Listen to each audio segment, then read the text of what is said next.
Baltimore erupted in unrest on Monday, April 27th, after the funeral of 25-year-old Freddie Gray, who died in police custody.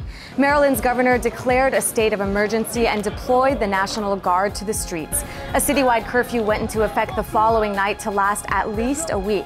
Scenes of the unrest, including youth rioting and looting, have captured the attention of news outlets and people around the world. But this story didn't start with Monday's uprisings or even with the death of Freddie Gray, although that certainly was a catalyst. Gray was arrested on April 12th after making eye contact with a police officer and then running away. Cops dragged him to a police van where he asked for medical help but didn't get it.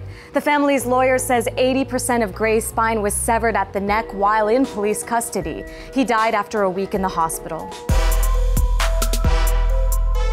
But Baltimore's anger isn't just about the death of yet another young Black American at the hands of law enforcement.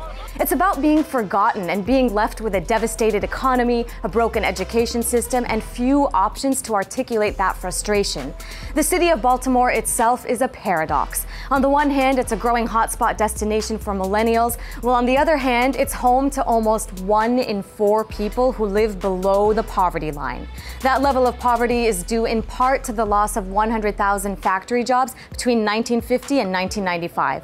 Baltimore also has the highest incarceration rate in the state of Maryland, and the city has paid about $5.7 million over police brutality lawsuits between 2011 and September 2014.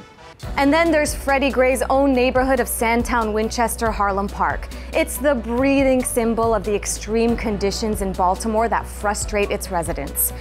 The young folks of this community showing decades old of anger, frustration for a system that's failed them. I mean, this is bigger than Freddie Gray. This is about the social economics of poor urban America. In Sandtown, 3% of the total population is in prison, giving it the 3rd highest incarceration rate in Baltimore. Households make on average just over $24,000 a year, and 34% of the residents don't have a high school diploma or a GED. Pair that up with a 1 in 5 unemployment rate and the fact that 7% of the neighborhood's kids have high levels of lead in their blood, and try asking again, why is Baltimore angry? But where does it go from here? Baltimore's recovery from the damage caused by the protests won't be easy. Parts of the city haven't even been rebuilt since the 1968 rioting that took place across the country after Martin Luther King Jr. was assassinated. But the same questions we've asked before are being asked today. Why did Freddie Gray have to die, or even get arrested for that matter? What will it take for Black men and women in Baltimore and nationwide to feel safe in their own neighborhoods? And when will those meant to serve and protect everyone?